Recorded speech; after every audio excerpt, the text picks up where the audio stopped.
அடியேன் சுவாமி.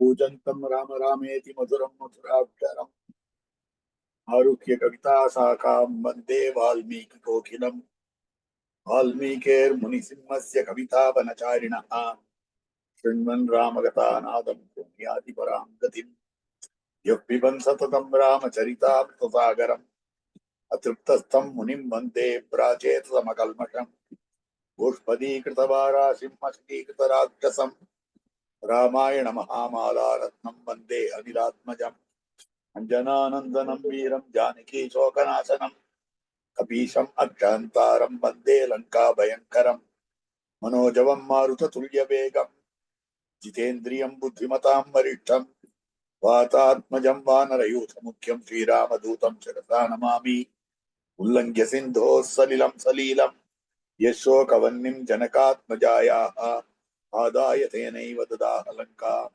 नमामि तं प्राञ्जलिराञ्जनेयम् आञ्जनेयमतिपाटलाननम् काञ्चनाद्रिकमनीय विग्रहम् पारिजाततरुमूलवासिनम् भावयामि पवमाननन्दनम् यत्र यत्र रघुनाथ कीर्तनम् तत्र तत्र कृतमस्तकाञ्जलिम् बाष्पवारि परिपूर्णलोचनम् मारुतिम् नमत राक्षसान्तकम् वेदवेद्ये परे पुंसि जाते दशरथात्मजे वेद प्राचेतसादासीत् साक्षात् रामायणात्मनः तदुपगत समासन्ति योगम् सममधुरोपनतार्थवाक्यबद्धम् रघुवर चरितं मुनि प्रणीतं दशरथश्च वदं निशामयध्वम् श्रीराघवं दशरथात्मजमप्रमेयम् सीतापतिं रघुकुलान्वयरत्नदीपम् आजानुबाहुमरविन्ददलायताक्षम् रामं निशाचर विनाशकरं नमामि वैदेही सहितं सुरद्रुमतले हैमे महामण्डपे मध्ये पुष्पकमासने मणिमये वीरासने सुस्थितम्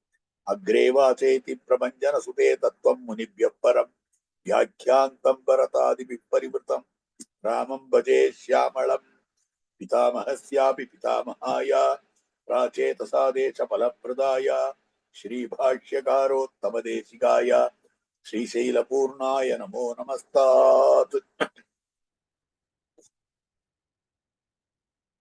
ஸ்ரீமத் வேதமார்க்க பிரதிஷ்டாபனாச்சாரிய உபய வேதாந்தாச்சாரியராய் எழுந்தருளிருக்கும் ஸ்ரீ ஆச்சாரிய சுவாமியினுடைய கிருபையாலே ஸ்ரீராமாயண அர்த்தங்களை எல்லாம் ஒவ்வொரு வாரமும் ஒருவாறாக அனுபவித்துக் கொண்டு வருகிறோம். அந்த கிரமத்துல வால்மீகி நாரத சம்வாதம், வால்மீகி பகவானும் நாரத மகர்ஷியும் தங்களுக்குள்ளே என்ன பேசிக் கொண்டார்கள் அப்படின்ற விஷயமாகத்தான் பார்த்து கொண்டிருக்கும். வால்மீகி பகவானுடைய ஆசிரமத்துக்கு நாரதர் எழுந்தருளினார். அந்த நாரதரை சத்கரித்தார் வால்மீகி பகவான். சத்காரானந்தரம் 16 கேள்விகளை கேட்டார். அந்த 16 கேள்விகளை கேட்ட உடனேயே முனிவரே தெரிந்து கொண்டு சொல்லுகிறேன், முனே வக்ஷ்யாம்யஹம் புத்வா அப்படின்னு காட்டினார். இத்தியாதி அர்த்தங்களை எல்லாம் பார்த்தோம். சரி, தெரிஞ்சுண்டு என்ன சொன்னார்? அதுல சொன்ன அர்த்தம்தான் அற்புதமாக ஸ்ரீராமாயணத்தினுடைய அர்த்தமெல்லாம் அமைந்திருக்கக்கூடியது. ராமாயண கதையை சங்கேபமாக தெரிவித்திருக்கக்கூடிய விஷயம். அதுல முதல்ல ஆரம்பித்திருக்கக்கூடிய அற்புதமான திருவாக்கு, இக்ஷ்வாகு வம்ச பிரபவா ராமோ நாம ஜனைசுதா நேதாத்மா மகாவீர்யா ஜுதிமான் தித்வசி ஜுதிமான் திருதிமான் வசி. அவர் யார் தெரியுமா? இக்ஷ்வாகு வம்சத்திலே அவதாரம் பண்ணினவன் ராமன்.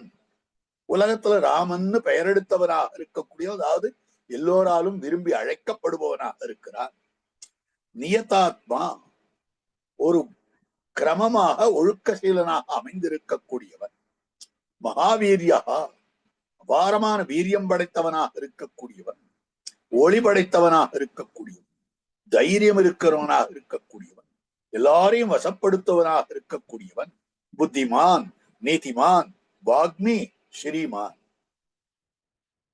இதுல சிற்சில அர்த்தங்களை மாத்திரம் பார்க்கணும். முதல்ல ஆரம்பத்திலேயே சொல்லி இருக்கிற வார்த்தை இக்ஷ்வாகு வம்ச பிரபவா. இக்ஷ்வாகு வம்சத்திலே அவதரித்தான். அப்படின்னு காட்டுறார். இக்ஷ்வாகு வம்சத்துல என அவதரிக்க வேண்டும். சாதாரணமா ராவணன் வரம் கேட்டிருந்தான் தேவதைகள் விஷயத்துல. அந்த தேவதைகள் எல்லாம் வரத்தை கொடுத்துட்டு இருந்தான். எனக்கு அசுரர்களால மரணம் கூடாது, ராட்சசர்களால மரணம் கூடாது, கிண்ணறர்களால மரணம் கூடாது, மற்ற விலங்குகளால மரணம் கூடாது, இப்படி எல்லாம் கேட்டான். ஆனா அவனுக்கு உள்ளுக்குள்ள என்ன பாவம்னா, மனுஷர்களை கண்டால் ஒரு இகழ்ச்சி, மனுஷாளால எனக்கு மரணம் கூட கூடாது அப்படின்னு கேட்கவே இல்லை. மனுஷாளால கூட எனக்கு மரணம் வந்துருமா? அப்படியெல்லாம் வராதுன்னா, இந்த மனுஷனை ஒரு தத்துவமா மதிச்சான்னா அதால எனக்கு மரணம் வரக்கூடாதுன்னு நான் கேட்கணும். அதனால கேட்க மாட்டேன், கேட்கல. அப்ப எம்பெருமான் பார்த்தான். அதாவது ரொம்ப அழகான விஷயம் காட்டப்படும். பிரம்மாவனிடத்துல இந்த வரத்தை கேட்டான். எனக்கு இவாளால கூடாது, அவளால கூடாது, இவாளால கூடாது இத்தனை சொல்லி என்ன, பிரம்மாவே தேவரீராலே சிருஷ்டிக்கப்பட்டவர்கள் யாராலும் எனக்கு மரணம் கூடாதுன்னு இரண்யகசிப்பு கேட்டான்னு சொல்லுவான். அவன் இரண்யகசிப்பு தான் பிரம்மாவை குறித்து தபஸ் பண்ணி கேட்டான். அப்ப அவன் என்ன சொன்னான்னா, எதாலையும் எனக்கு மரணம் கூடாதுன்னு சொல்ற போது வரிசையா ஒன்னொன்னா நான் பேர் சொல்லிட்டு வரல, ஒன்னாலே சிருஷ்டிக்கப்பட்ட ஒன்னாலையும் எனக்கு மரணம் கூடாது அப்படின்னா. உடனே பிரம்மா அப்பதான் அப்பா அப்படின்னாராம், என்னால சிருஷ்டிக்கப்பட்டது எதாலும் என்னாலும் உனக்கு மரணம் கூடாதுன்னு கேட்கற சரி கொடுத்துட்டாருட்ட. அப்ப என்ன சிருஷ்டிச்சவன் ஒருத்தன் இருக்காங்க இல்லையோ, அவனால மரணம் வரலாம் இல்லையோ. அங்க ஒரு இடைவெளி இருக்கு. அந்த மாதிரி ஒரு இடைவெளி தான் ராவணன் கொடுத்திருக்கிற இடைவெளி. மனுஷனாலே வரக்கூடாதுன்னா மனுஷனாக அவதரித்து பெருமான் தான் ராவணவதம் பண்ணணும். அதுதான் வழி, வேற வழி இல்லையே. அப்ப மனுஷனா அவதரிக்கிறதுக்கு எந்த மனுஷனா வந்திருந்தாலும் கூட பெருமாள் ராவணவதம் பண்ணி விட்டிருப்பார். ஏன் தசரதனுக்கே பிள்ளையா பிறக்கணுமா? ஏன் குகனா வந்திருந்தா கூட அழிச்சிருக்கலாம், சரபங்கரா வந்திருந்தா அழிச்சிருக்கலாம். வேற எந்த மனுஷனா சாமானிய மனுஷனாய் வந்திருந்தாலும் ராவணவதம் முடிந்து விட்டிருக்கும். ஆனால் இக்ஷ்வாகு வம்சத்துல ஏன் வர வேண்டும் அப்படின்னா, இக்ஷ்வாகுன்ற ராஜா அவன் பிரம்மாவை குறிச்சு தபஸ் பண்ணினான். பிரம்மா என்ன வேணும்னு கேட்டார். நீ திருவாராதனம் பண்ணி கொண்டிருக்கிறாயே இந்த பிரணவாகார விமானம், அந்த விமானம் எனக்கு வந்து விட வேண்டும். அவன் கேட்கிற கேள்வி, கேட்கிற வரைதான், அந்த விமானத்தை எனக்கு கொடுக்க வேண்டும். அப்படியா, பிரணவாகார விமானம் வேணுமா? தரேன். இப்ப திருவரங்கத்துல எழுந்தருள் இருக்கக்கூடிய எம்பெருமான் ஒரு காலத்துல பிரம்மலோகத்துல சத்தியலோகத்துல பிரம்மாராதனத்திலே எழுந்தருள் இருந்தார். அந்த விமானத்தோட அப்படியே கொடுத்தார். அங்கிருந்து அவரை எழுந்தருள பண்ணி கொண்டு தன்னூர்ல வச்சு அவருக்கு விசேஷமாக உபலானங்கள் எல்லாம் பண்ணிட்டு இருந்தாங்க. ஒருத்தன் ரெண்டு பேர் இல்ல, 40 வம்சங்கள் பண்ணியிருக்கார். 40 விதமாக பரம்பரையா 40 தலைமுறைகளாக பண்ணியிருக்கிறார்கள். இக்ஷ்வாகு, மாந்தாத்தா, எத்தனையோ பேர், சகரன், திலீபன், ரகு, அஜன், இதெல்லாம் அநேகம் பேர் பண்ணியிருக்காங்க. இத்தனை பேர் பண்ணியும் கூட பெருமாளுக்கு திருப்தி இல்லை. நாம் 6 உபய விபூதி யுக்தன், நம்ம பெருமைக்கு தக்கபடி நம்ம யாருமே திருவாராதனம் பண்ணலையே அப்படின்னு குறையா இருந்தது. கடைசியில தோணித்தான், நமக்கு நாமே திருவாராதனம் பண்ணி கொண்டால்தான் நமக்கு திருப்தியாக இருக்குமே ஒழிய மத்தவன் திருவாராதனம் பண்ணி திருப்தி அடைய முடியாது அப்படின்னு தோன்றிவிட்டது. ஒரு பெரியவர், வயசானவர், அவருடைய தேவிகளுக்கும் கிட்டத்தட்ட ஒரு 4-5 வயசு வித்தியாசம், சின்னவள். அவருக்கு 96, அந்த அம்மாவுக்கு 92. 92 வயசுலயும் அந்த அம்மா அவருக்கு முன்னால விடியற்காலையில எழுந்து வாசல் தெளிச்சு கோலமிட்டு பெருமாள் திருவிழா சமர்ப்பிச்சு அனுஷ்டானத்தை முடிச்சுட்டு அவருக்கு வேண்டிய அனுஷ்டானத்துக்கு சௌகரியங்கள் எல்லாம் பண்ணி எல்லாம் பண்ணிட்டு இருந்தார். ஆனாலும் நீ இதை செய்யல, நீ அதை செய்யல, நீ பண்றது தப்பு, நீ பண்றது நியாயம் இல்லை, ஏதையோ தப்பு சொல்லிட்டே இருந்தா. அந்த பெரியவர் சொல்லிட்டு இருந்தார். அந்த அம்மாவுக்கு பொறுத்துக்க முடியல. உம்மை திருப்திப்படுத்தி கைங்கரியம் பண்ணணும்னா நீரே உமக்கு பத்தினியா வந்தாதான் முடியுமே ஒழிய என்னால முடியாது அப்படின்னு சொன்னான். அந்த மாதிரியாக பெருமானுக்கு திருப்தியாக பூஜை பண்ண வேண்டும், திருவாராதனம் பண்ணணும்னா பெருமானே வந்து திருவாராதனம் பண்ணிக்கொள்ள வேண்டியதுதான். அதனால திருவரங்கத்தெம்பெருமான் அந்த திருவரங்கத்தெம்பெருமானுக்கு திருவாராதனம் பண்ண வேண்டும் என்பதற்காக அந்த பகவான் தானே ராமபிரானாக அவதரித்தான். எந்த மனுஷனாக அவதரித்திருந்தாலும் கூட அந்த பெருமானுக்கு தேவ காரியம் நடந்து விட்டு இருக்கும். ஆனால் தேவதேவனான தன் காரியம் நடந்திருக்குமோ? தேவதேவ பிரானா இருக்கக்கூடிய தன்னுடைய காரியம் தன்னைத்தானே திருப்தியா பூஜை பண்ணி கொள்ள வேண்டும் என்று. ஆகவே தன்னைத்தானே துதிப்பதற்காக எம்பெருமான் இக்ஷ்வாகு வம்சத்திலே தான் அவதாரம் பண்ணினான். ஆச்சரியமான விஷயம் இது. ஏன்னு கேட்டால், யாம் காண அணியரங்கம் தந்தானே அறியாதார் அறியாதாரே. அதுக்கப்புறம் தான் விபீஷணாழ்வானுக்கு பரிசா கொடுத்தாரு. சரித்திரம் பின்னால போறது. அந்த திருவரங்கத்தெம்பெருமான் அவர் இந்த இடத்துக்கு எழுந்தருளின விஷயம் இருக்கிறதே, அற்புதமாக இக்ஷ்வாகுவாலே எழுந்தருளினார். பெருமான் அவரை திருவாராதனம் பண்ணினார். சகபத்னியா விஷாலாட்சியா நாராயணம் உபாகமது. தன்னுடைய பத்தினியான நன்னா நீண்ட திருக்கண்கள் படைத்தவளாய் இருக்கக்கூடிய அந்த சீதா பிராட்டியோடு நாராயணனை உபாசித்தார். இது காட்டப்படும்படியான அற்புதமான விஷயம். அப்ப எம்பெருமான் தான் திருவாராதனம் பண்ண வேண்டும் என்பதற்காகவே, தேவதேவனான தன் காரியம் நிறைவேற வேண்டும் என்பதற்காகவே இக்ஷ்வாகு வம்சத்திலே எம்பெருமான் தான் அவதாரம் பண்ணினான். இக்ஷ்வாகு வம்ச பிரபவா ராமஹா நாம ஜனை சுதா. ராமன் என்று ஜனங்களுக்குள்ளே எல்லாராலையும் கேட்கப்பட்டவனாய் இருக்கிறார். காரணம் என்னன்னா, பெருமாள் ராஜ்ய பரிபாலனம் பண்ணி கொண்டிருந்த காலத்திலேயே ராமோ ராமோ ராம இதி பிரஜாநாம் அபவன் கதா ராமபூதம் ஜெகதபூது ராமே ராஜ்யம் பிரசாசி. ராமன் ராமன் ராமன் ராமன் தான் ஜனங்கள் அடித்துக் கொண்டிருந்தார்களே ஒழிய வேற ஒரு வார்த்தையும் சொல்லலை. ராமாத்வைத்தமாயித்துன்னு காட்டுறார். அதுக்கு மேல அவருடைய திருக்கல்யாண குணங்கள் அபாரமாக வர்ணித்து காட்டியிருக்கிறார். புத்திமான், நீதிமான், வாக்மி ஸ்ரீமான். வாக்மி ஸ்ரீமான்னா என்ன அர்த்தம்? வாக்மி பேசுபவன், அழகா பேசுறவன். ஸ்ரீமான் அழகன். பேசுமவன் ஒரு வார்த்தை, அழகன்னு ஒரு வார்த்தை. இப்ப பேசுறவன்னா நன்னா ஆர்டரிக்கல் பவர் இருக்கு, நன்னா சொற்பொழிவாற்றுவார், அல்லது நன்னா எல்லாரோடையும் இனிமையா பேசுவார். ஸ்மிதபாஷி, மிருதுபாஷி, பூர்வபாஷி, இதெல்லாம் பெருமானை சொல்றது, ராமனை சொல்றது. ஸ்மிதபாஷி சீர்ச்சுண்டே பேசுவார், மிருதுபாஷி மென்மையா பேசுவார். இதெல்லாம் நம்ம கத்துக்க வேண்டிய விஷயம். ஆறு இடத்துலயும் பேசுற போதே அவ இடத்துல ஒரு கடுகடுப்போட பேசுறது இல்லை, சிரிச்சுட்டே பேசணும்.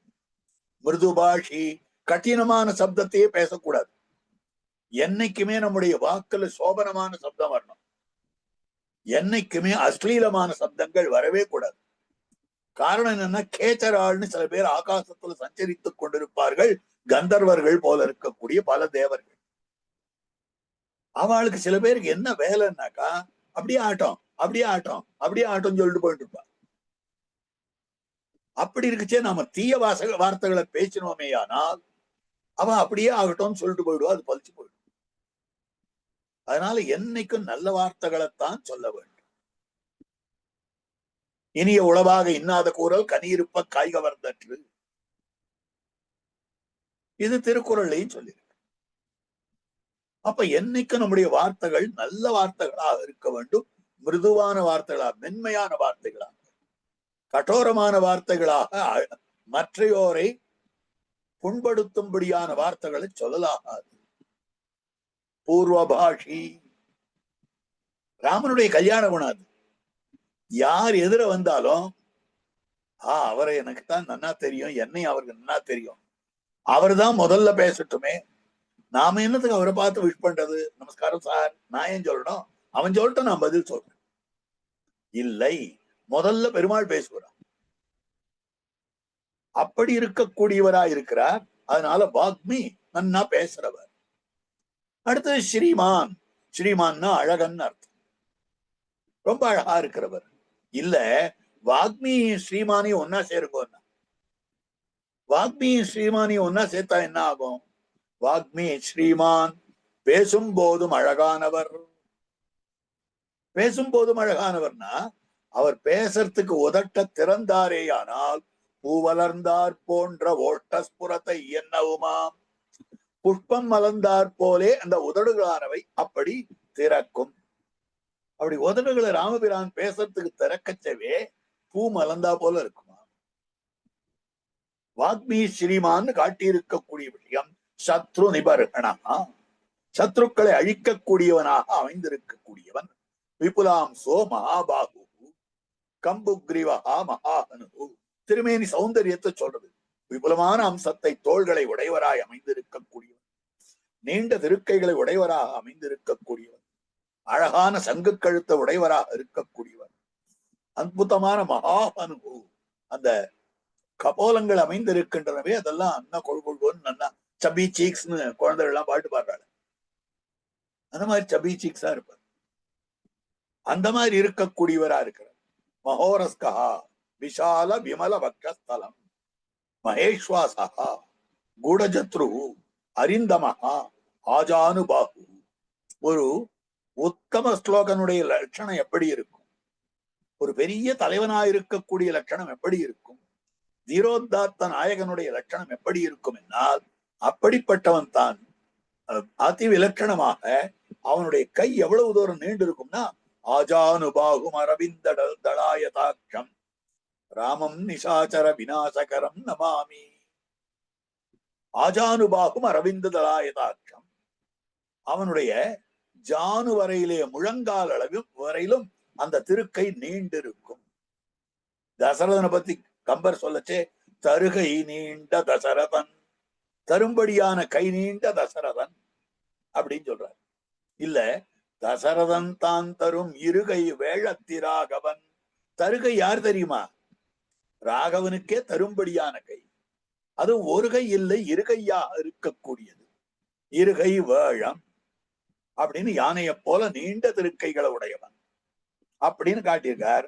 அப்படி இருக்கக்கூடியவன் என்று அவனுடைய இந்த திருமேனி குணங்கள்லாம் வர்ணிச்சார். அதுக்கப்புறம் அவனுடைய தர்மஜ்ஞா சத்யசந்தா பிரஜானாம் ச ஹிதேரதா, தர்மம் அறிந்தவன், உண்மையை பேசக்கூடியவன், பிரஜைகளுக்கெல்லாம் இதத்திலே ஆசையுடையவன், யசஸ்வி ஞான சம்பன்னா, புகழ் படைத்தவன், ஞானம் மிக்கிருக்கக்கூடியவன். படிச்சவன் சொல்லல, படிப்பு என்னைக்கும் பெருமாளுக்கு இருக்கு, எல்லாருக்கும் இருக்கு. ஆனால் படிப்பு வேற, ஞானம் வேற. படிப்புன்றது புஸ்தகத்துல இருக்கிறதெல்லாம் தலையில ஏத்திக்கிறது. ஞானம்ன்றது அதனுடைய தாத்பரியாம்சம் தெரிந்து அதன் பிரகாரம் நடக்கிறது. கம்பர் ஒரு இடத்துல ராவணனை பத்தி பேசுறார். கற்றனர் ஞானம் என்றேல் காமத்தை கடக்கலாமோ. கற்றனர் வித்யா இருந்துட்டா போருமா? வித்யைனா கல்வின்னு அர்த்தம். கல்வி இருந்தா போறாது, ஞானம் இருக்க வேண்டும். அந்த கல்விக்கு தக்க அனுஷ்டானம். நமக்கெல்லாம் கல்வி இருக்கு. கல்வின்றது அவேர்னஸ் தான் ஆங்கிலத்துல சொல்றோம். ஆனால் அந்த அவேர்னஸ் இருந்தா என்ன போறோம்? பிரயோஜனமே கிடையாது. நமக்கெல்லாம் அவேர்னஸ் இல்லையா? போய் சொல்லக்கூடாது. இந்த அவேர்னஸ் என்னைக்குமே இருக்கு. ஆனால் அதுக்கு உண்டான ஞானம் இல்லையே. ஞானம்னா போய் சொல்லாத இருக்குமோ? எத்தனையோ விஷயங்கள்ல போய் சொல்லிடும். நம்ம காரியமா பார்த்துட்டு இருந்துட்டு வரத்துக்கு நாழி ஆயிடுச்சு. ஏன் சீக்கிரமே வந்திருக்கணுமே, ஏன் இவ்வளவு நாழி ஆச்சு அப்படின்னு கேட்டா, வழியெல்லாம் டிராபிக்கே இல்ல. எதையோ ஒண்ணுத்த நம்ம இல்லாத காரணத்தை காட்டுறமே. பொய் சொல்லக்கூடாதுன்னு நமக்கு தெரியாதா? அவள் இடத்துல சொல்றதுக்கு ஒரு காரணம் ஒண்ணு. நம்ம பேர்ல அந்த தப்பை ஏறிட்டுக் கொள்வது. இல்ல தூங்கிட்டேன், இல்ல என்னுடைய காரியமா பார்த்துட்டு இருந்தேன், இங்க சன்னதிக்கு வரணும்ன்றத மறந்து போயிட்டேன். அப்ப சன்னதிக்கு வரத போய் மறக்கலாமா அப்படின்னு நம்மள சொல்லுவாளே. அந்த பயமின்மைக்காக இந்த காரியத்தை பண்றோம். அப்ப நமக்கு பொய் சொல்லக்கூடாதுன்ற கல்வி இருக்கிறது, பொய் சொல்லக்கூடாதுன்ற ஞானம் இல்லை. கற்றனர் ஞானமின்றேல் காமத்தை கடக்கலாமோ. ராவணன் வாசிக்காத வாசிப்பான். அதனால ஞானம் இருக்கிறதுன்றது வேற விஷயம். அது படிக்காதையே பல பேருக்கு வந்துடுறது.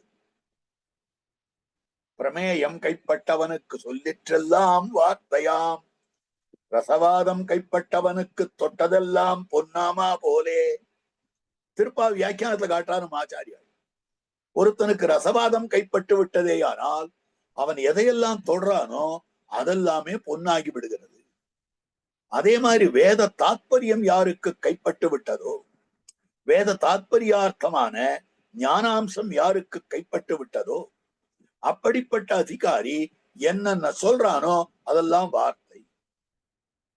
அல்லிமலர் பாவை கண்பரடி கண்பர்தாம் சொல்லும் அவிடு சூர்தியா. அல்லிமலர் பாவை எம்பெருமா பிராட்டி, அல்லிமலர் பாவைக்கு அன்பர் எம்பெருமான், எம்பெருமானுடைய அடியவர்கள் பாகவதர்கள். அல்லிமலர் பாவை கண்பர் அன்பர் அடி கண்பர்தாம். ஆக அந்த எம்பெருமானுடைய அடியவர்களாய் இருக்கக்கூடிய பாகவதர்கள் சொல்லும் அவிடு சுருதியா, சொல்லுகின்ற வம்பு பேச்சுகள் கூட வேதமாக அமைந்திருக்கின்றன. அப்ப எவனொருத்தன் சாஸ்திர தாத்பரியம் அறிந்தானோ, எவனொருத்தன் ரசமயமாய் இருக்கக்கூடிய பகவானை அறிந்து விட்டிருக்கிறானோ, அவன் சொல்றதெல்லாம் வார்த்தையாக ஆகிறது. திருக்கண்டபுரம் திவிதேசம், அற்புதமான திவிதேசம். அந்த திவிதேசத்துக்குன்னு பாசுரம் பாடுறார் திருமங்கை ஆழ்வார். அதே மாதிரி குலசேகர ஆழ்வாரும் பாடுறார். கலைவலவர் தாம் வாழும் கணபுரத்தன் கருமணியே குலசேகர ஆழ்வார் பாடுறார். கலைவலவர் சாஸ்திர நிஷ்ணாதர்கள் தாம் வாழும். ஆனால் திருமங்கை ஆழ்வார் கலையிலங்கு மொழியாளர், சாஸ்திரம் பேசும்படியான சாஸ்திரார்த்தங்கள் வெளிப்படும்படியான வார்த்தைகளை உடைய திருக்கண்ணபுரத்து சுவாமிகள் அப்படின்னு காட்டுறார். இது ரெண்டுத்துக்கும் இன்னும் வித்தியாசம். அப்படின்னா குலசேகர ஆழ்வார் சாஸ்திரம் படிச்சவான்னு அர்த்தம் சொன்னார். ஆனால் திருமங்கை ஆழ்வார் திருக்கண்ணபுரத்து வைதிகர்கள் திண்ண பேச்சு பேசினாலும் கூட அது சாஸ்திரார்த்தம் தான் வெளிப்படும். இதுதான் சொல்லும் அவிடு சூருதியாம் சொல்லும். வம்பு பேச்சிலும் கூட சாஸ்திரார்த்தமே ததும்பக்கூடிய அளவுக்கு பேசக்கூடியவர்கள். சாட்சராக விபரீதாச்சேத்து ராட்சசா ஏவ கேவலம், சரசோ விபரீதச்சேத்து சரசத்துவம் நமுக்கியதி. சாட்சரா, சாட்சரான்னாக்கா அக்ஷரம் தெரிந்தவர்கள் அர்த்தம், படிச்சவான்னு அர்த்தம், கல்வி இருக்கிறவான்னு அர்த்தம், வித்யாதிகாரிகள்னு அர்த்தம். அப்படிப்பட்டவர்கள் தலைகீழ மாறினால்னா சாட்சரா, தலைகீழ போடுங்கோ ராட்சசா. ஆனால் தாத்பரியம் கைப்பட்டவன், ரசமயமாய் இருக்கக்கூடிய பகவானை உணர்ந்தவன். அப்ப அந்த பகவானை உணர்ந்த அதிகாரி இருக்கிறானே, அவன் தலைகீழ மாறினான். பகவானை உணர்ந்த அதிகாரிக்கு சரசகான்னு பேர். ரசத்தோடு கூடினவன், சரசகா சுவையோடு கூடினவன், சுவையனோடு கூடினவன். அதனால சரசகா. அவன் தலைகீழ மாறினானே ஆனால் சரசத்துவம் நமுக்கியதி. அந்த சரசான்ற வார்த்தை அப்படியேதான் இருக்கிறது. தலைகீழ போட்டாலும் அதே அர்த்தம் தான் வருது, அதே தான் வருது. அப்ப அந்த மாதிரி அமைந்திருக்கக்கூடியது ஞானம்னு பேர். அந்த ஞானவான்களா இருக்கக்கூடியவர்கள் எந்த வார்த்தை சொன்னாலும் கூட அது சாஸ்திர வரம்பை மீறவே மீறாது. பண்பினுடைய எல்லைக்கு உட்பட்டே இருக்கக்கூடியது. ஆகவே அப்படிப்பட்ட ஞானத்தை தெரிவிக்கக்கூடிய வார்த்தையாக அமைந்திருக்கிறது. ஆகவே யசஸ்வி ஞான சம்பன்னா சுச்சிஹி வஷ்யா சமாதிமான்.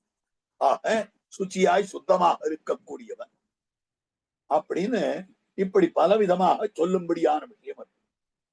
ரட்சிதா ஸ்வஸ்ய தர்மஸ்ய ஸ்வஜனஸ்ய ச ரட்சிதா. தன்னுடைய தர்மத்தையும் ரட்சிக்கக்கூடியவன், தன்னுடைய ஜனங்களையும் ரட்சிக்கக்கூடியவன். வேத வேதாந்த தத்துவஜா தனுர்வேதச்ச வேதேச்ச நிட்டிதா. வேத வேதாந்த தத்துவத்தை அறிந்தவனாக அமைந்திருக்கக்கூடியவன், தனுர்வேதத்திலும் நிட்டப்படைத்தவனாக இருக்கக்கூடியவன் ஆரம்பித்து அவனுடைய பெருமையெல்லாம் காட்டுகிற போது விஷ்ணுனா சதிர்ஷோ வீரியே, அவனுடைய வீரியத்தை பார்க்கிற போது விஷ்ணுவுக்கு சமானமான வீரியம் படைத்தவன். சோமவத் பிரிய தர்சனா, சந்திரனை போலே பார்ப்பதற்கு இனிமையாக இருக்கக்கூடியவன். காலாக்னி சதுர்ஷ குரோதே, கோச்சுண்டானாக காலாக்னி. காலாக்னினா பிரளய காலத்துல எரிக்கிற அக்னின்னு அர்த்தம். அப்படி ஆகி விடுகிறான். க்ஷமையா பிருத்திவி சமா, மற்றவாளை மன்னிக்க வேண்டும் என்றால் பூமியை போன்ற பொறுமையுடையவன். தார சொல்றா இத. துவம் அப்பிரமேயஸ்ச துராசதஸ்ச ஜிதேந்திரியஸ்ச உத்தம தார்மிகஸ்ச அக்ஷய கீர்த்திஸ்ச விசக்ஷணஸ்ச க்ஷிதிக்ஷமாவான் சதஜோபமாக்ஷ. க்ஷிதிக்ஷமாவான் ராமா, பூமியை போல பொறுமை படைச்சவனா இருக்கு. அப்ப க்ஷமையா பிருத்திவி சமஹா தனதேன சமஸ்தியாகே சத்தியே தர்ம இவாபரஹா. ஆக மற்றொரு தர்மமாக, தர்மத்தின் மறுவடிவமாக அவன் தான் திகழும்படியான விஷயம், அதாவது சத்தியத்திலே உண்மையிலே இரண்டாவது தர்மராஜனாக தான் அமைந்திருக்கிறான். தம் ஏவம் குணசம்பன்னம் ராமம் சத்திய பராக்கிரமம். இத்தனை பெருமை. ஒரு ஸ்லோகம் எடுத்து விவரிச்சா அவகாசம் ஆயிட்டே இருக்கும். இத்தனை பெருமை படைத்தவன் தமேவம் குணசம்பன்னம் ராமம் சத்திய பராக்கிரமம் ஜேஷ்டம் ஜேஷ்ட குணைர் யுக்தம் பிரியம் தசரத சுதம், தசரதனுடைய ஜேஷ்ட புத்திரன் அப்படின்னு ஆரம்பிச்சு ராமாயண சரித்திரம் என்ன உண்டோ அது மொத்தத்தையும் சுருக்கமாக ஒரு 100-120 ஸ்லோகங்கள்ல தான் காட்டிவிட்டு இருக்கக்கூடிய நிலை. அப்ப மொத்தத்தையும் காண்பித்து கொடுத்து விட்டு இருக்கக்கூடிய நிலை. ஆக முழுக்க இந்த ராமாயண சரித்திரம் முழுவதையும் சொல்லி முடியாத விஷயம் எல்லாத்தையும் சொல்லிவிடுற. அதுக்கப்புறம் என்ன விஷயம் ஆறுதுன்றது ரொம்ப ஆச்சரியமான விஷயம். நாரத பகவான் 100 ஸ்லோகத்துல சொல்லி முடிச்சுட்டார். அதுக்கப்புறம் நாரத பகவான் என்ன பண்ணார், அவர் புறப்பட்டு போயிட்டார். அப்பதான் நேரத்தை பார்க்கிறார். காலை வந்தார், இவரிடத்துல பேசிட்டு இருந்தோம், பேச்சுல பராக்கல அவகாசம் போறது தெரியல. இப்ப மாத்தியான்மிக ஸ்நானத்துக்கு நாழி ஆயிடுத்து. இங்கிருந்து நாம கங்கை கரைக்கு போக வேண்டும் என்றால் அவ்வளவு தூரம் போறதுக்கு நம்மால முடியாது, அவகாசம் இல்லை. அதனால பக்கத்துல இருக்கக்கூடிய தமசா நதிக்கு சென்று அங்க தீர்த்தமாடி விட்டு நாம அனுஷ்டானத்தை முடித்துக் கொண்டு வந்து விட வேண்டும். இடம் ரொம்ப அழகான விஷயம். ஏன் அழகான விஷயம்னா, அந்த இடத்துல நாழி ஆயிடுத்து, பக்கத்துல கிட்டக்க இருக்கிற நதி தமசா. கொஞ்ச தூரம் நடந்து போகணும், ஒரு 1/2 மணி காலம் நடக்கணும். இது 10 நிமிஷத்துலயோ 5 நிமிஷத்துலயோ போயிடலான்னு வச்சுக்கோங்க. அந்த தமசா நதிக்கே போய் நம்ம வந்து அனுஷ்டானத்தை முடிச்சுக்கலாம் அப்படின்னு அவர் பக்கத்துல ஒரு சிஷ்யன் இருக்கான். அவன் பேர் பரத்வாஜன். அந்த பரத்வாஜன் என்பான் ஒரு சிஷ்யன். அவனோட கூட என்ன பண்றாருன்னா இவர் புறப்பட்டு போற. அப்ப அவன் என்ன பண்ணினான், கையில ஒரு பாத்திரத்துல தீர்த்த பாத்திரம் எடுத்துட்டு வரான். பரத்வாஜம் கலசம் பூர்ணமாதாய பிருஷ்டதா அனுஜகாமஹ. பின்னால போற ஆச்சாரியன் முன்னால எழுந்தோடனும் அவர் பின்னால கை கட்டிட்டு போகணும். சந்நிதி பேர் எழுந்தொழுவார்கள், ஆச்சாரிய புருஷர்கள் முன்பாக. அப்போ பின்னால கை கட்டின்னு தான் போகணும். ஆச்சாரியன் முன்னால ஓவர்டேக் பண்ணிட்டு போறதெல்லாம் தப்பு. அனுச்சரனா இருக்கணும். ஏன தாத்தா கச்சதி தேன தேன ச கச்சதி. பரமபதத்தான் பெருமாள் முன்ன எழுந்துருள பின்னால நாம போகணும். அந்த மாதிரி இருக்கக்கூடிய நிலை. அப்ப அவன் கையை கட்டிட்டு பின்னால கலசம் பூர்ணமாதாய, பூர்ணமான கலசத்தை எடுத்து கொண்டு செல்லுகிறான். ஏன் கலசத்தை பூர்ணமா எடுத்துட்டு போகணும் அப்படின்னா, என்னைக்கும் பாத்திரத்துல முழுக்க ஜலத்தை வச்சிருக்கணும். உபயோகப்படுத்தி விட்டு பாத்திரத்துல பாதி ஜலத்தை வைத்திருக்க கூடாது. ஒருத்தர் பருகி மிகுந்த ஜலத்தை இன்னொருத்தர் அதே பாத்திரத்திலே புதிக்க கூடாது. பெரிய பாத்திரத்துல ஜலம் இருந்தால் அதுல இருந்து சின்ன பாத்திரத்துல கொட்டி புதிக்க வேண்டும். இந்த பெரிய பாத்திரத்தோடய எடுத்து புதித்து விட்டால் என்ன ஆகுது, மீதம் இருக்கக்கூடிய ஜலத்தை கீழே கொட்ட வேண்டியதுதான். ஒருத்தர் புஜித்து மிகுந்த ஜலத்தை, ஒருத்தர் பருகி மிகுந்த ஜலத்தை மற்றொருத்தர் புஜித்தால் என்ன ஆறுது, முதல்ல பருகினவருடைய பாபம் எல்லாம் அவருக்கு போயிடுறது. அப்ப நம்ம பாபத்தை கழிச்சுக்கிறதுக்கு இது ஒரு வழியாச்சே, அது தப்பு. அப்ப நம்ம பாபத்தை இன்னொருத்தன் தலையில சுமத்தினோன்ற பெரும்பாவம் நமக்கு வந்து சேரும். ஆகவே இதெல்லாம் சாஸ்திரம் ஒத்துக்கல.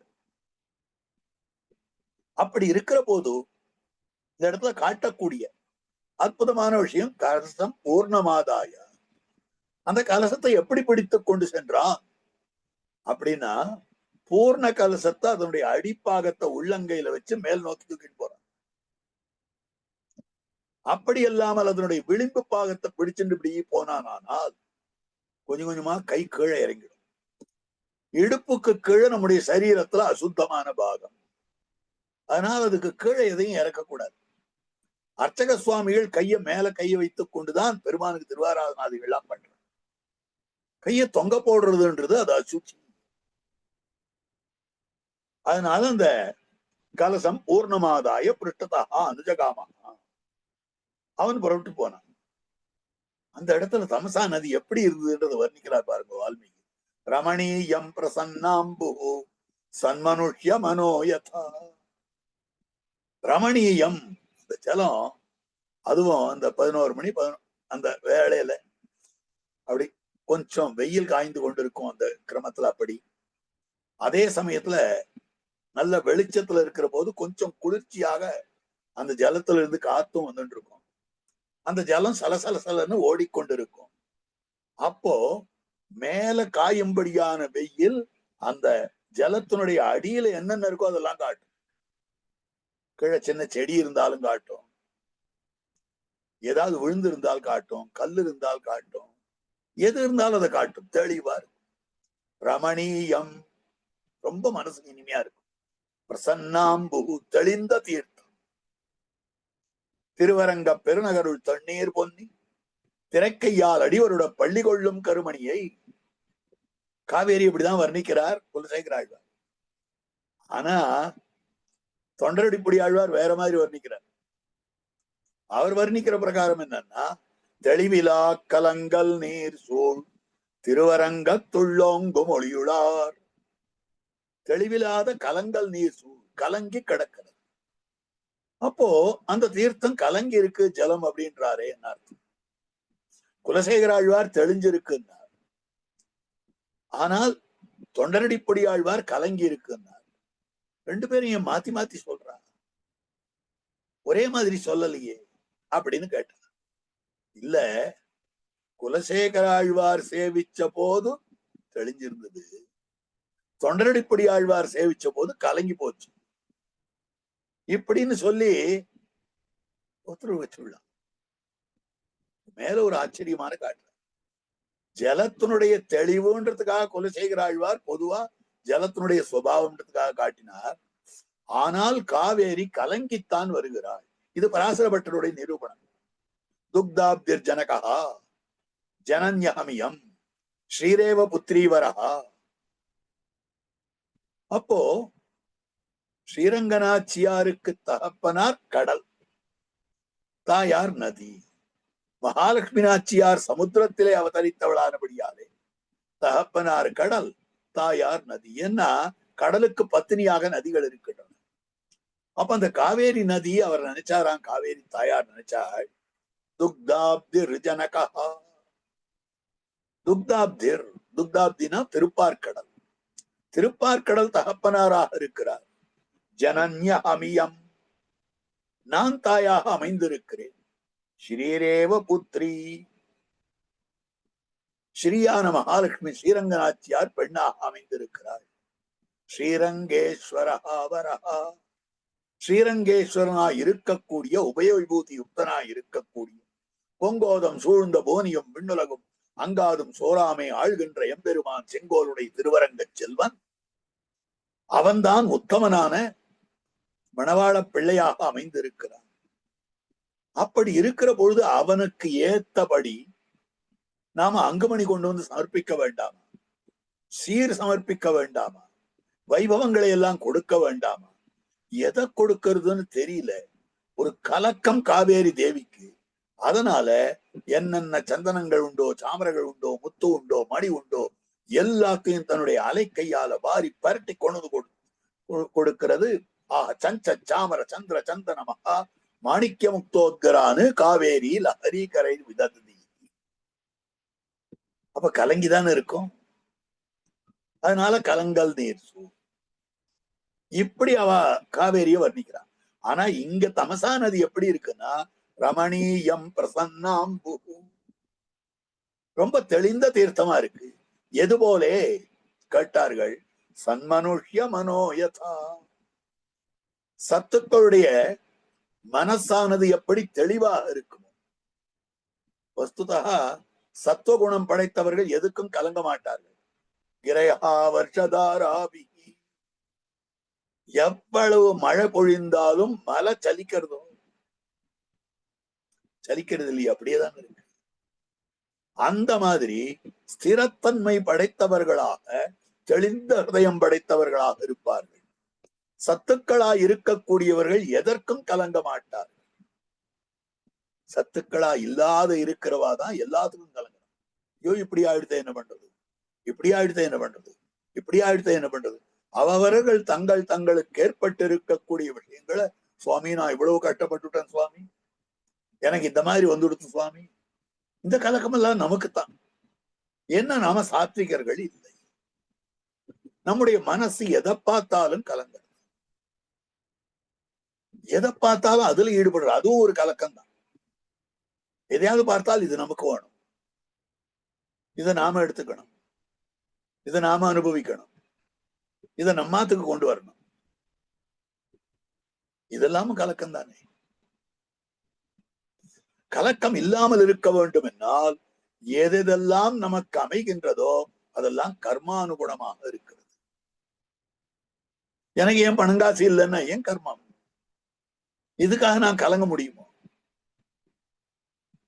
எத்யத் பவ்யம் பவது பகவன் பூர்வ கர்மானுரூபம், முகுந்தமால ஸ்லோகம். ஆகவே பிரசன்னாம் சன்மனுஷ்ய மனோயதா, அப்படி தெளிந்திருக்கக்கூடியதாக அமைந்திருக்கு. அப்படி இருக்கக்கூடிய விலட்சணமாக அந்த இடத்துல போனார்.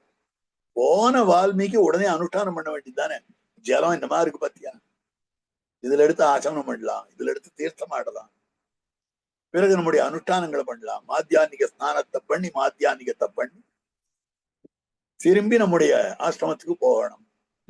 அப்படின்றவர் பரத்வாஜா அப்படின்னு கூப்பிட்டார். என்ன சுவாமி, இந்த சோலை எவ்வளவு அழகா இருக்கு பத்தியா, வழியேற இந்த ஆத்தங்கரை வழியில எத்தனை மரங்கள் இருக்கு பத்தியா, அந்த மரங்கள்ல எத்தனை புஷ்பங்கள், எத்தனை பட்சிகள், அந்த மாதிரி பார்க்கறதுக்கே இவ்வளவு ரம்யமா இருக்கே, இது கொஞ்சம் இதை சுத்தி பார்த்துட்டு வரலாமா அப்படின்னு போக ஆரம்பிச்ச.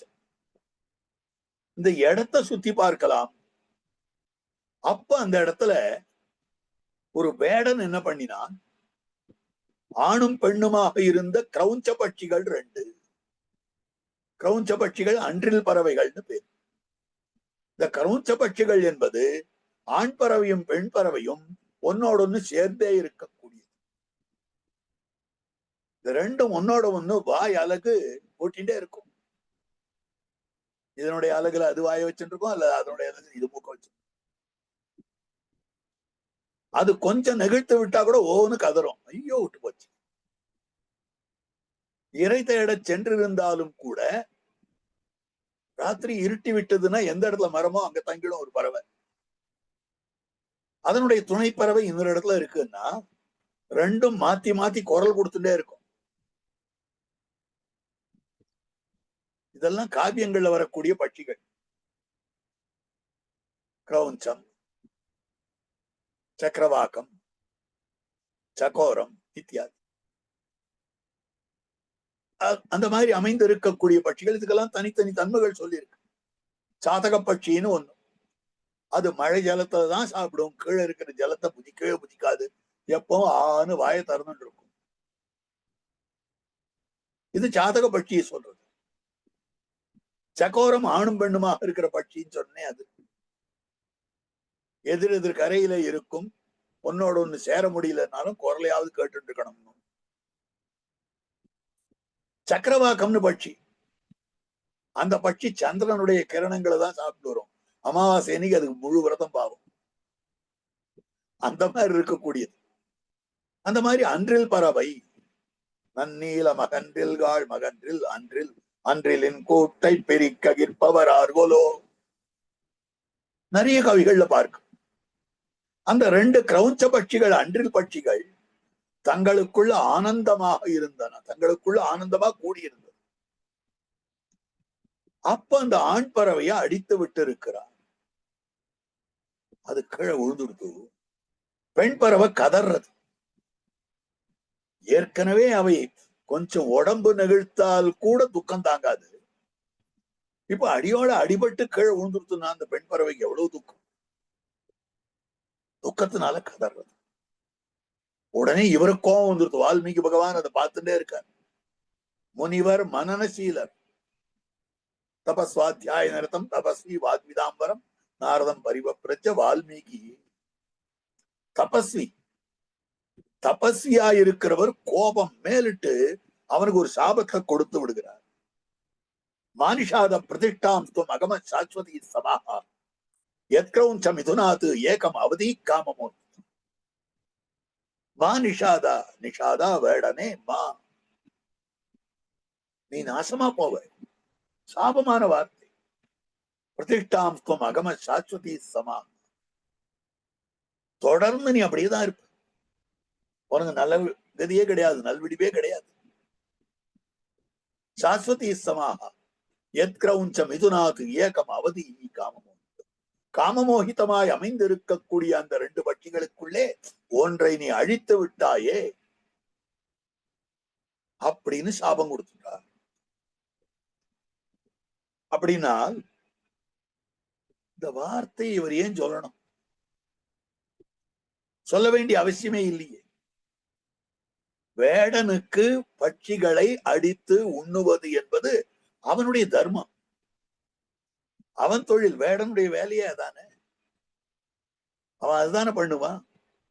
அவன் தன் தொழிலுக்கு அனுகுணமாக காட்டுல இருக்கிற ஏதோ ஒரு பட்சியை அடித்து எடுத்துக்கொண்டு போறான். அதுல இவருக்கு என்ன வந்தது? இவர் அவன் சாபம் கொடுப்பானேன் அப்படின்னா, தனித்தனியாக பட்சிகள் இருந்த போது அடிச்சிருந்தா கோபம் வந்திருக்காது. அந்த ரெண்டு பட்சிகளும் கூடியிருந்தன. காம மோகித்தம், காமத்தாலே மோகித்து கிடந்தன. அந்த பட்சிகள் தனித்தனியா இருக்கிற போது இந்த வேடன் அம்பு விட்டு இருந்தானே, ஆனால் அந்த பட்சி தப்பிச்சுக்கிறதுக்கு ஒரு வாய்ப்பு கொடுத்த மாதிரி ஆகும். தப்பிக்கிறதுக்கு ஒரு வாய்ப்பு இருக்கும் போது, இதோ ஒரு அம்பு வருதே, இது நம்ம மீது விழாமல் இருக்கிறதுக்கு நாம தள்ளி போயிடணும் அப்படின்னு பறக்க முடியும். அப்ப காம மோகிதமா இருந்தது, தன்னை மறந்து இருந்தது. அந்த மாதிரி காலத்துல யாராவது சமப்படுத்தலாமா? அந்த மாதிரி அவகாசத்துல ரெண்டும் ஒன்னோட ஒண்ணு காதலாலே பின்னி பிணைந்து இருக்கின்றன. அந்த காலத்துல போய் அடிச்சுட்டாரு. யாராவது சாப்பிடச்சே நம்ம தொந்தரவு பண்ணக்கூடாது. ஒருத்தர் அமுது செய்ய உட்கார்ந்து கொண்டார்னு சொன்னால் இன்னொருத்தர் எவ்வளவு பெரியவராவது இருக்கட்டுமே, அவருக்கு இடம் உணவு இவரை எழுப்பு கிடையாது. உணவு உண்ண உட்கார்ந்தாச்சுன்னா அவர் எழுப்பாரு. நீ எழுந்துரு, நீ எழுந்துரு, அவர் உட்காரட்டும், இதெல்லாம் கிடையாது. அவருக்கு தனியா இடம் பார்த்து உட்கார வைங்க. அதே மாதிரி சாப்பிடறதுக்கே அப்படின்னா இது எப்படிப்பட்ட விஷயம், பரமாந்தரங்கமான விஷயம். அப்ப இந்த விஷயத்துல எப்படி இருக்கணும்? இதுல போய் தொல்லை பண்ணிட்டானேன்னு வால்மீகி பகவானுக்கு வருத்தம், துக்கம், தயை தலையெடுத்தது. அதனால இந்த ஒரு காட்சி. சாமான்யமா இது வேண்டியதே இல்லை.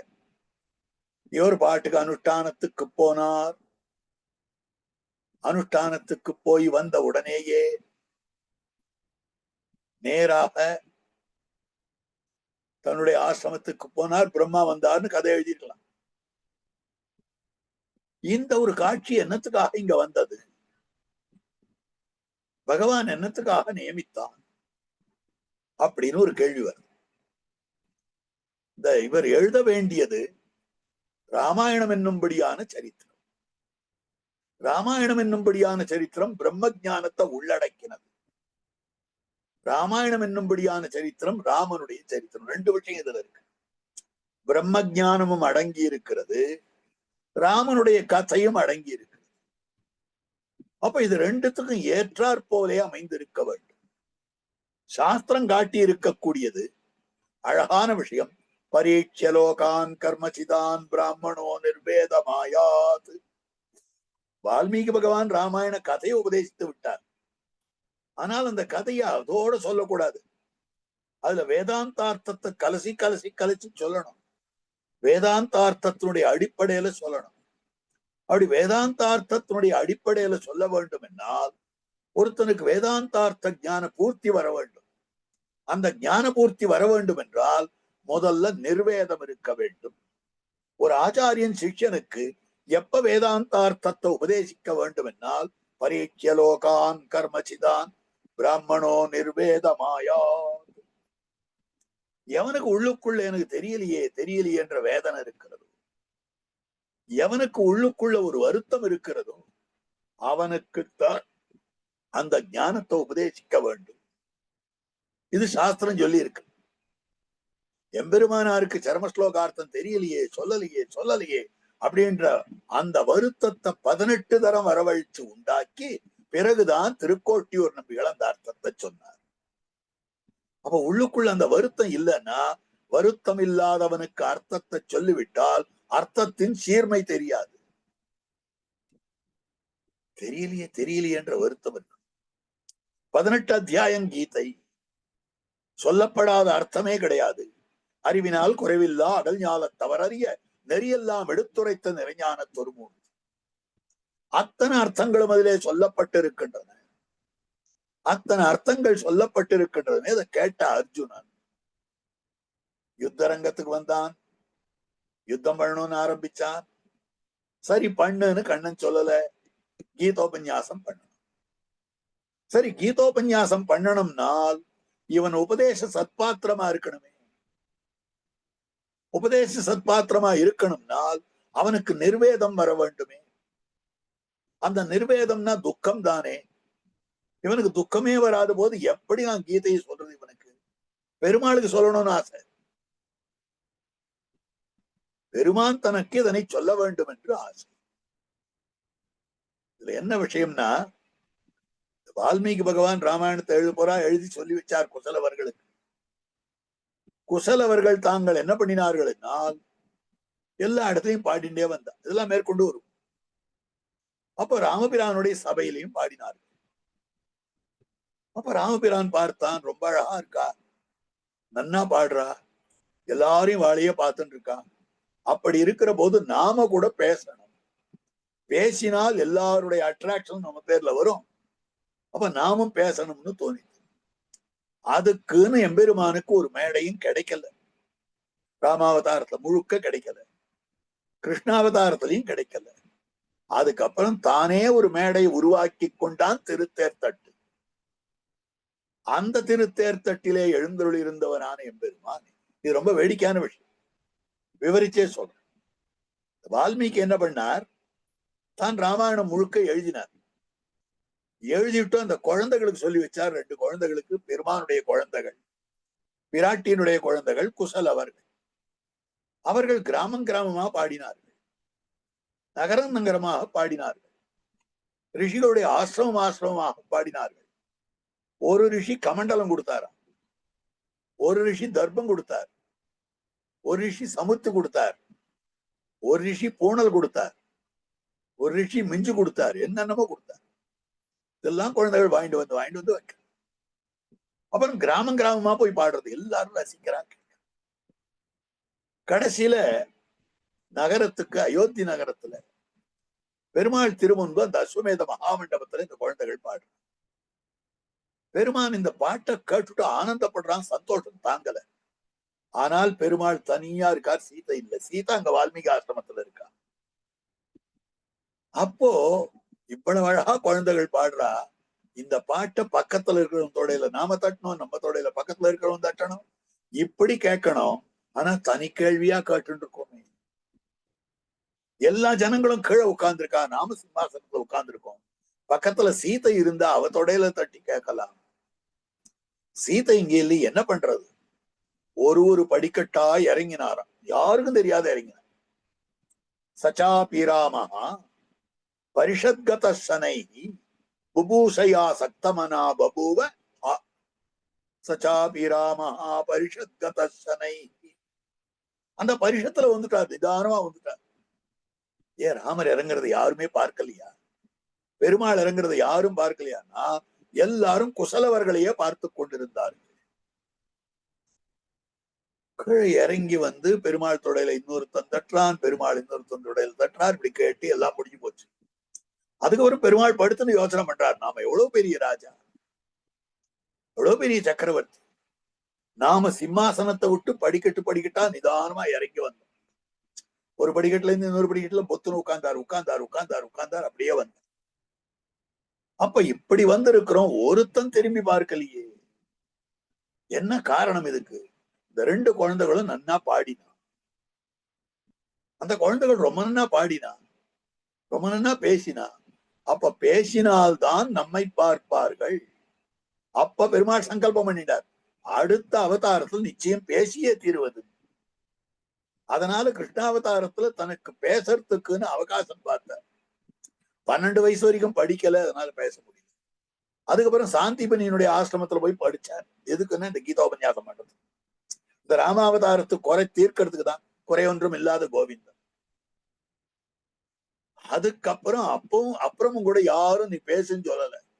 ரிஷிகள்லாம் அவாவா உபன்யாசம் பண்ணிட்டு போயிட்டு இருந்தாலே ஒழிய பெருமாளை பார்த்து நீ ஓட் ஆஃப் தேங்க்ஸ் சொல்லுன்னு கூட யாரும் சொல்லல. அந்த மாதிரி இருந்தது. கடைசியில தானே தனக்கு ஒரு மேடை ஏற்படுத்தி கொண்டான். இந்த மேடை தான் இருந்தது. தனக்கு ஆடியன்ஸ் ஆறுன்னா ஒத்தன் இருந்தா போறோம். அதனால அந்த அர்ஜுனனுக்கு அவன் சொல்லி இருக்கக்கூடிய விஷயம். அப்ப அந்த அர்ஜுனனுக்கு வேதாந்தார்த்த உபன்யாசம் நான் பண்றேனே, இந்த அர்ஜுனனுக்கு நிர்வேதம் இருக்கோ, இந்த அர்ஜுனனுக்கு வருத்தம் இருக்கோ? மனசுல வருத்தப்பட வேண்டாம். வருத்தம் இல்லாத இப்படி வேதாந்தார்த்தம் சொன்னா எப்படி? பரீட்சலோகான் கர்மசிதான் பிராமணோ நிர்வேதமாயாத் அப்படின்னு சொல்லப்பட்டு இருக்கிறது. அவரவர்களை பரீட்சித்துத்தானே இந்த அர்த்தம் சொல்லணும். எப்படி அவனை பரீட்சிக்கிறது? அவனுக்கு நிர்வேதம் இருக்கா இல்லையான்னு தெரியலையே. அப்படின்னா அந்த இடத்துலதான் எம்பெருமான் என்ன பண்ணா, திடீர்னு அர்ஜுனனுக்கு ஒரு எண்ணத்தை உண்டு பண்ணினான். உபய சேனையில இருக்கிறவா யார் யாருன்றது நான் பார்க்க வேண்டும். சேனையோர் உபயோர் மத்தியே ரதம் ஸ்தாபயமேச்சுதா. உபய சேனைகளுக்கு நடுவிலே என்னுடைய ரதத்தை நிறுத்துன்னு சொன்ன. நிறுத்தினார். எல்லாருடைய முகமும் இவன் கண்கள்ல க்ளோஸ் அப்ல தெரியும்படியா காட்டினார். அத்தனை பேருடைய இதுவும், இவன் சகோதர ஸ்தானியர், இவர் ஆச்சாரிய ஸ்தானியர், இவர் குரு விருத்த பிதாமகர் பீஷ்மர், ஒவ்வொருத்தருடைய திருமுக மண்டலமும் பெருசு பெருசா தெரியும். இப்படிப்பட்டவர்களுடைய திருமுக மண்டலத்தை பார்த்ததும் மத்தமுண்டான பந்துக்களுடைய முகங்களை எல்லாம் பார்த்ததும் அவனுக்கு மனசுல இவாளை போய் கொல்ல வேண்டியிருக்கே, இவாளை கொன்னு ஒரு ராஜ்யமா அப்படின்னு ஒரு நிர்வேதம் வந்தது. அந்த நிர்வேதத்தை அவன் வெளியிட்டான். அதுக்கப்புறம் கீதா சாஸ்திரத்தை சொன்னான். அப்ப அந்த நிர்வேதம் வேண்டுமே. அப்ப வால்மீகி பகவானுக்கு ஒரு நிர்வேதம் உண்டு பண்ண வேண்டும், வருத்தத்தை உண்டு பண்ண வேண்டும். அந்த வருத்தத்தை உண்டு பண்ணும்படியானதாகத்தான் இந்த வேடன் கிரௌஞ்சம் என்னும்படியான அந்த ஒரு விஷயம் நடந்திருக்கிறது. அப்ப இது காட்டப்பட்டிருக்கக்கூடிய விஷயம். இதுக்கு அடுத்தது இன்னொரு விஷயம், இவர் ராம கதையை எழுத வேண்டியவர். ராமனை பத்தி வர்ணிக்கிற போது வேதாந்த தேசிகன் தசாவதார ஸ்தோத்திரம்னு சாதிச்சிருக்க. அதுல ஒரு சிஷ்யாள்லாம் வந்து கேட்டான், சுவாமின்னு ராமனை படிக்கணும்னா 24,000 ஸ்லோகம் இருக்கு, 100 கோடி ஸ்லோகம் பிரம்மலோகத்துல இருக்கு, சதகோடி பிரவிஸ்தரம். அதை சுருக்கி 24,000 இவர் பண்ணார். அதே மாதிரி பாரதம்னா இவ்வளவு இருக்கு, பாகவதம்னா இவ்வளவு இருக்கு, ஆயிரக்கணக்கில் ஸ்லோகம் எல்லாம் முடியுமா? ஒரு அவதாரத்துக்கு ஒரு ஸ்லோகம், ஒரு அவதாரத்துக்கு ஒரு ஸ்லோகம். நிலையிடம் எங்கும் இன்னி நெடுவெள்ளமும் வளநாடு மூட விமையோர் தலையிடமத்தமெக்கோர் சரணில்லை என்னும் அருணாவன் என்னும் அருளால் அலைகடல் நீர் குழம்பவகடாட ஓடி அகல்வானுரிஞ்ச முதுகில் மலைகளை மீது கொண்டு ஒரு மீன மாலை வருமா மரபாதிரஞ்சன் மனனே 10 பாட்டு 10 அவதாரத்துக்கு பாடியிருக்கார். அந்த மாதிரி இருக்கக்கூடிய விஷயம் மீனோடாமை கேழலரி குரலாய் முன்னுமிராமனாய் தானாய் இதெல்லாம் இருக்கு. அந்த மாதிரி ஒரு அவதாரத்துக்கு ஒரு பாட்டு. சரின்னு அவர் ஒரு அவதாரத்துக்கு ஒரு ஸ்லோகம்னு தசாவதார ஸ்தோத்திரம் பண்ணிட்டார். அங்கிருந்து ஒரு சிஷ்யர் இருந்திருந்தார். சுவாமி இந்த 10 ஸ்லோகம் எல்லாம் சொல்றதுக்கு எனக்கு முடியாது, ஒரே ஸ்லோகத்துல 10 அவதாரத்தும் சொல்லும். அப்ப தெரிவிக்கிறார், இச்சாமீன விகார கச்சப எதிர்ச்சாஹரே மகாபோத்ரின் ரக்ஷாவாமன ரோஷராம கருணா காக்குத்ஸ்தா. ராமாவதாரம் வரைச்சே கருணா காக்குத்ஸ்தா, கருணையே வடிவெடுத்தவனாய் அமைந்திருக்கக்கூடிய காகுத்தன். ஆக கருணா காகுஸ்தன் சொல்லப்படுகிறான். காகுஸ்தன்னா ககுஸ்தன்றனுடைய வம்சத்துல வந்தவன் காகுஸ்தன். அப்ப கருணா காகுஸ்தனாக தான் அமைந்திருக்கிறான். அப்ப கருணானா காருண்யம் மிக்கிருக்கக்கூடியவன். அப்போ கருணை மிக்க ராமனுடைய சரித்திரத்தை எவன் எழுதுகிறானோ அவனுக்கு உள்ளத்துல கருணை இருக்க வேண்டாம். அப்படி இல்லைன்னா உள்ளது உள்ளபடியே பிரகாசிக்கிற மாதிரி எழுதுவானா அவன். ஆகவே இவர் திருவுள்ளத்துல கருணை இருக்கா இல்லையான்னு பெருமாள் இவரை பரீட்சித்த விஷயம். பரீட்சிய லோகான் கர்மச்சிதான் பிராமணோ நிர்வேதமாயா. வேதாந்தார்த்தத்துக்காக நிர்வேதம், கருணை இருக்கான்னு பார்க்கிறதுக்காக அமைந்திருக்கிற விஷயம் காருண்யத்தை வெளிக்காட்டணும் அப்படின்னு சொல்லக்கூடியது. அடுத்தது இன்னொரு விஷயம் காட்டப்பட்டிருக்கு. அது என்ன விஷயம்னு சொன்னால், அது இந்த ஸ்ரீராமாயண கிரந்தம் என்பது சிருங்கார கிரந்தம். பெருமானுக்கும் பிராட்டிக்கும் இருக்கக்கூடிய மனோவியாபாரம், ஆண் பெண்ணுக்குரிய மனோவியாபாரம். இந்த ஸ்ருங்காரம்ன்றது 2 விதமான ஸ்ருங்காரம் இருக்கு. சயோக ஸ்ருங்காரம், வியோக ஸ்ருங்காரம். 2 பேரும் சேர்ந்து இருக்கிற போது அவர்களுடைய வியாபாரங்களை பத்தி அவர்களுடைய பேச்சுக்களை பத்தி விவரித்து எழுதினால் அது சம்யோக ஸ்ருங்காரம். 2 பேர் பிரிஞ்சிருக்கிற போது பிரிஞ்சிருக்கிறமேனு வருத்தப்பட்டு இவர் அவர் நினைக்கிறதும் அவரை இவர் நினைக்கிறதும் அது எழுதப்பட்டதே. ஆனால் அது வியோக ஸ்ருங்காரம். இங்க வியோகத்தை பத்தின கதை தான், பிரிவை பத்தின கதை தான்ன்றதுனால அந்த கிரௌஞ்சங்கள் பிரிஞ்சா போல விஷயம் காட்டப்பட்டது. ஆகவே இப்படி சிங்கார பிரதானமான இந்த ஸ்லோகத்தை அவர் சொன்னார். இந்த சாப வார்த்தையானது சோகா ஸ்லோகத்வமாகதா, இவர் நெஞ்சில வந்ததான சோகமானது ஸ்லோகமாக ஆகிவிட்டது. பகவத் விஷயத்திலே இருக்கக்கூடிய பக்தி அனுபவமானது ஆழ்வாருடைய பாசுரங்களாக வந்தார் போலே வால்மீகி பகவானுடைய ஹிருதயத்திலே இருந்த சோகமானது ஸ்லோகமாக மாறிவிட்டது. சோகா ஸ்லோகத்வமாகதா. அப்ப அப்படி ஒரு ஸ்லோகமா வந்து இந்த பின்னால் இருக்கிற சிஷ்யன் இருக்கானே, மகா புத்திசாலியான சிஷ்யன், ஏகசந்த அக்ராஹி, ஒரு சந்தையிலேயே எல்லாவற்றையும் கற்றுக்கொள்ளக்கூடியவன். சாமான்யமா அருளி செயல் சந்தையோ வேத சந்தையோ ஒரு பட்சம் சந்தை சொல்லணும். சில பேருக்கு 1 மாசம் சொல்ல வேண்டியிருக்கு. பதம் பதமா சொல்லி, பாதம் பாதமா, அரர பாதம் சொல்லி, ஒரு பாதம் சொல்லி, 2 பாதமாக சொல்லி, அப்புறம் 4 பாதத்தையும் சேர்த்து சொல்லி உட்கார வச்சு திருவு சொல்லி கொடுத்து, இந்த துவிதீய இன்னைக்கு ஆரம்பிச்சா அடுத்த அமாவாசை கழிஞ்சு அதுக்கு அடுத்த பௌர்ணமிக்கு முதல் நாள் பூர்த்தி பண்றது. ஒரு 50 பாட்டு, அப்பதான் மனப்பாடமா வரும். இந்த மாதிரி இருக்கக்கூடியது. இன்னும் சில பேருக்கு ஒரே நாள்லயே வந்துடும். பராசர பட்டர், வேதவியாச பட்டர், அவளை கூறத்தாழ்வான் வேத பாடசாலைக்கு அமைச்சார். வேதாத்தியனம் பண்ணி வச்சுட்டு இருக்காரு ஆச்சாரியன். அங்க கொண்டு போய் விட்டுட்டே ஒரு வந்துட்டார். இந்த குழந்தைகள் அன்னைக்கு பாடம் வாசிச்சுட்டு வந்துட்டார். மறுநாள் குழந்தைகளை கொண்டு போய் விட்டுட்டு வந்தார். வந்து இவர் திருமாளிகைக்குள்ள ஏதோ பகவதாராதனம் பண்ணிட்டு இருக்கார். வெளியில் இந்த குழந்தைகள் கத்திர ஓசை கேட்டு நேரம் வெளியில வந்து பார்த்தா இந்த குழந்தைகள் புழுதியில மண்ணுல விளையாடிட்டு இருக்காங்க. என்னப்பா பாடசாலைக்கு போனங்களே, என்ன ஆச்சு, ஏன் வந்துட்டாங்க, போகலையா, இன்னைக்கு பாடம் கத்துக்கலையா அப்படின்னா, இல்ல வாத்தியார் சுவாமி நேத்து என்ன சொல்லி கொடுத்தாரோ அதையே சொல்லி கொடுக்கிறார், நாங்க வந்துட்டோம். அது நேத்து சொல்லி கொடுத்ததுதான் இன்னைக்கு சொல்லி கொடுத்தா, நேத்து சொன்னதெல்லாம் உங்களுக்கு வந்துடுத்தோ அப்படின்னா மொத்தத்தையும் குழந்தைகள் ஒப்புவித்தார்கள். அத்தனையும் அப்படியே சொல்றேன். ஆச்சரியப்பட்டு இந்த குழந்தைகள் வெளியில போனா கண்ணெச்சில் படுங்க தானே பாடம் சொல்லி கொடுத்தாருன்னு சரி.